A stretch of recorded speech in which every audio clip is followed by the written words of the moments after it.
बिस्मिल्लाहिर्रहमानिर्रहीम। अस्सलातु वस्सलामु अलैका या सय्यदी या रसूल अल्लाह व अला आलिका व सहाबिका या हबीब अल्लाह। वाजिबुल एहतराम दोस्तों, अजीज़ों, बुज़ुर्गों, मेरे भाइयों, सामीन मुकर्रम, अस्सलामु अलैकुम व रहमतुल्लाहि व बरकातहू। सबसे पहले मैं गुजारिश करूँगा कि बराए मेहरबानी हमारे चैनल को सब्सक्राइब कीजिए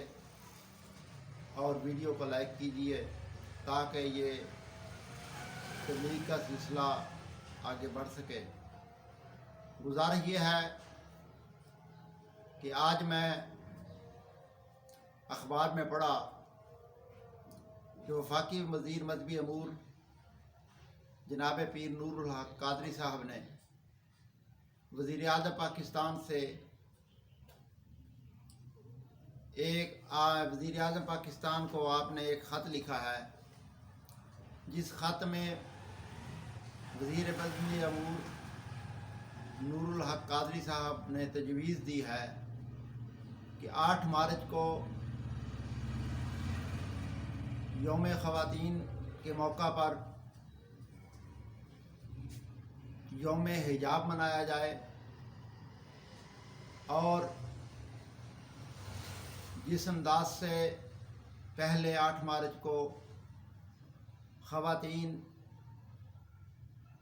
अपना इज्तिमा करती हैं और जो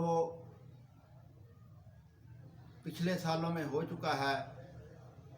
उस अंदाज पर पाबंदी लगाई जाए और इस साल 8 मार्च को यौम हिजाब के तौर पर मनाया जाए और दुनिया को मैसेज दिया जाए कि औरत की इज़्ज़त, औरत की अज़मत, औरत की शान जो है वो इस्लामी तलीमात को अपनाने में है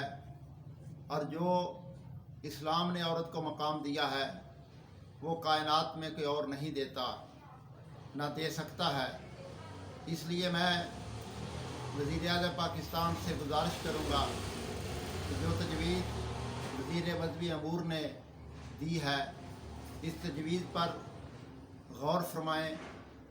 और उनकी तजवीज़ को कबूल फरमाकर 8 मार्च को यौम हिजाब के तौर पर मनाने का हुक्म सादर फरमाएँ।